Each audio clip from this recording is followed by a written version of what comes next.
They might be looking and noticing and wondering and thinking, huh, is that normal?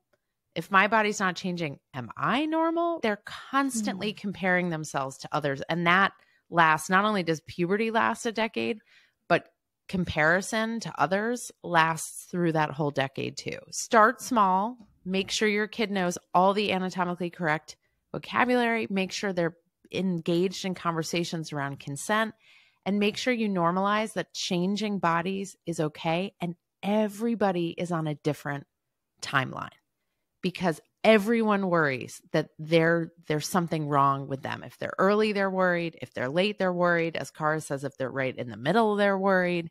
So normalize that everyone is on a different timeline, on their own unique timeline. Yeah, I like that, normalizing the different timelines. And I guess we can have these conversations and say, these are just important conversations to have. Your body may do this at some point in a few years from now, but your friends' bodies may be doing this now, or you may be having, I guess in some ways you're going to offer possibilities. You're not going to like maybe ask direct questions about, hey, are you having wet dreams? Oh, Hunter, never ask a yes, no question. That is a rookie error. Yes.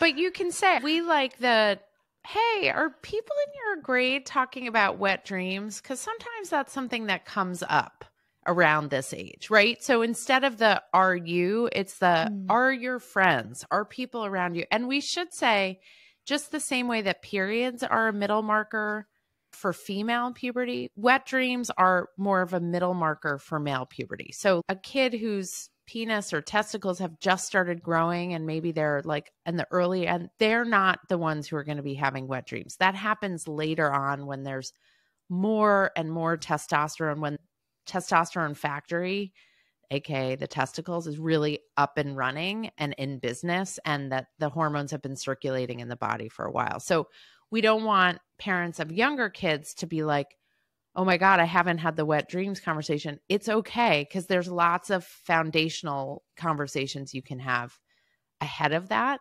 And the wet dreams conversation is sometimes just like, hey, I noticed something on your sheets, right? If you do have a 12 or 13 or 14-year-old living in your house and there was a wet patch in the sheets, it's not necessarily, you had your first wet dream. Let's sit and talk about it for all afternoon. You can just say, hey, dude, I noticed there's a wet patch. I don't know if you know what that is, but it could be that you had a wet dream, and I'm happy to answer any questions you have. Or do you want to know how to wash your sheets if that happens? Or did you notice anything in your pajamas this morning? It's really casual. It's really non-confrontational.